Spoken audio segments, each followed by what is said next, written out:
Guys, welcome once again to another episode of Scott Talks Law. So this is Scott's Legal channel. For those who it is their first time to come across this channel, I kindly request for your subscription support. Subscribe to Scott's Legal channel. Comment in the comment section on how you feel about the lessons. If you find them interesting, let me know in the comment section. And also like the videos, because when you like the videos, YouTube people will recommend the videos to many people. So in this episode we are going to talk about the unit of introduction to forced migration.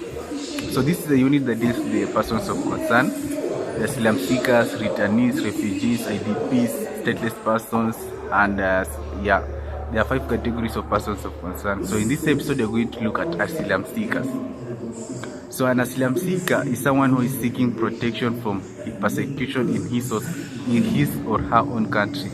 So this person has experienced past persecution and is afraid that he might experience future persecution. So this person has the well-founded fear in him. So asylum seeker must have that well-founded fear. So there are grounds that asylum seeker must prove for him to be granted asylum. So an asylum seeker has crossed national borders and has moved to a foreign country apart from the country of habitual residence to seek asylum. So there are grounds that asylum seeker must prove. An asylum seeker must prove that he has that well-founded fear of future persecution after undergoing past persecution. The second ground is that an asylum seeker must prove that the persecution or the fear well-founded is as a result of the country of origin, that country in which he or she originates. So the case law of asylum seeker is that one of Abdi versus Norway, whereby Abdi was being denied asylum in Norway. So Norway was claiming that Abdi was a threat to security because Abdi was in possession of firearms. So you know firearm is a threat to security, possessing firearm. So Abdi in this instance was claiming that the firearm was for his own security, for his own self-defense, but not threatening security of that country, Norway. So you see that there's that difficulty in acquiring asylum. So Abdi, this is just that case that tries to bring out the asylum thing, and it just relates to the asylum issues. That it's an important case law to relate. So Article 160 of territorial asylum. We have Article 160 of territorial asylum, whereby when one is not granted asylum, this person is supposed to move from that country unless permission is granted on humanitarian grounds. So according to Article 160 of United Nations territorial asylum, in case of negative decision in the country which someone has sought asylum, this person is supposed to move from that country, and unless permission is granted on humanitarian grounds. So we have the procedure that someone must undergo in Kenya in order to acquire asylum. There are 12 procedures that someone must undergo. So the decision on asylum process, if you apply for asylum, the decision must be made within 180 days after the application. If you are seeking asylum and you have made an application, the decision on application must be made within 180 days. So I'll just take you through the process of asylum seeking in Kenya.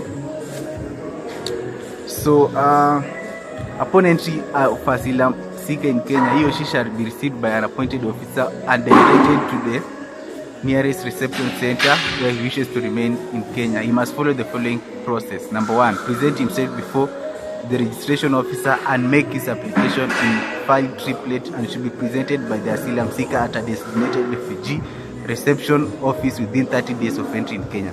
That is number 1. Number 2, the registration officer then fills the asylum seeker detail in a registration form. Number 3, asylum seeker who has applied for refugee status shall be issued with a pass that lasts for 1 year from the date of issuance and concluded depending on whichever comes first. Number 4, is then informed by the commissioner where he should present himself for the purposes of determination of his application. Number 5, the commissioner confirmed that all applications are forwarded from the registration center to the relevant refugee center. Number 6, asylum seeker and members of his family shall appear in person for a registration interview.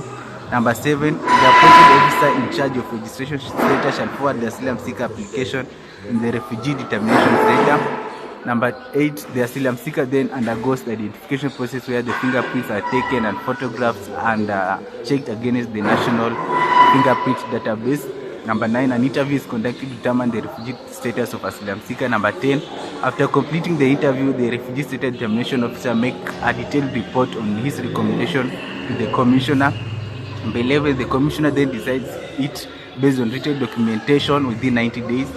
Number 12, within 14 days, the commissioner shall in writing inform the asylum seeker of the determination of his application and give reasons if the application is rejected. If the application is allowed, the asylum seeker is issued with identity documents and continuing his name, date of birth, sex, country of origin, photograph, name of insurance, and authority. So those are the 12 processes that someone must undergo to get asylum or protection. So you must know that there is a difference between a refugee and asylum. A refugee is someone who is seeking protection and has already required the refugee determination status, while an asylum is someone who is in the process of seeking protection. He hasn't yet acquired the refugee determination status. Just that someone who is seeking protection after undergoing persecution from his or her country, of his habitual country. So I think that is the end of my lecture on asylum seekers. So just subscribe to Scott's Legal channel, comment, like some episodes you find interesting, so that will help this channel grow and will help people to get the legal knowledge, because ignorance of the law is not defense. Yeah, have a good day.